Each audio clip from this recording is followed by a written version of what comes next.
A camera angle, a specific location where a video camera is placed to film a shot of a movie or TV show. Some scenes are even taken from several camera angles simultaneously. These different camera angles convey a character's experience or emotions. But how do we set up a camera angle? Well, first we need to find out what a tripod is.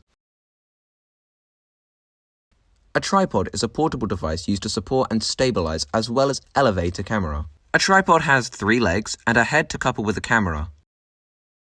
You can set up a tripod by first opening up the pegs on the side of the legs and extending them to however long you want. Just make sure all legs are even, or the camera may fall over. After that, just clip the pegs back into place and stretch the legs as far out as you see fit. Then you can insert your SD card into your camera so you can actually, film footage. Finally, attach the camera onto the head of the tripod by tightening the screw. After your camera is safely secured onto the tripod, you're ready to take your angles and shots.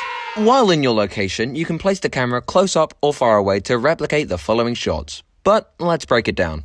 A full shot angle lets the subject, let's use a person, fill its whole body in the shot. However, background scenery is still very much visible. This shot is accomplished by placing the camera on its tripod far away from the subject, far enough to have the whole subject's body in the shot, that is. The camera is faced right at them while the subject is dead center. But speaking of emotional state, the medium shot angle frames the subject from just above the head to the low part of the chest. This captures the facial expressions or even emotions of a character, as well as physical language, while still leaving some of the background in the shot. This is done by placing the camera close enough to the subject that their head and top part of their torso is in shot. Here's an example.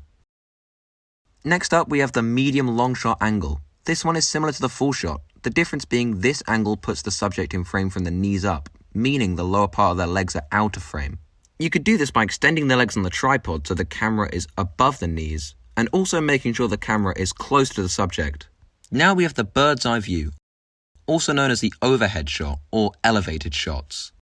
It's called this as the shot is accomplished by elevating the camera directly above the subject, showing the viewpoint of a bird. This can often convey the emotional state of the character at that point, or even the dismay they're feeling. The camera should be roughly 90 degrees above the subject being filmed. However, despite conveying the same things, there's a reverse to this angle.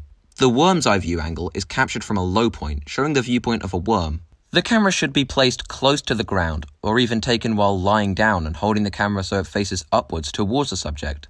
The main point is, be beneath the subject. And while you're filming upwards instead of downwards towards the subject, you're capturing the same emotions as a bird's eye view. And there we have it. Now you know how to set up your camera, tripod, and take some of the most famous camera angles in TV and film. Thanks for watching, and that's all I got. Right, bye. Have a good one.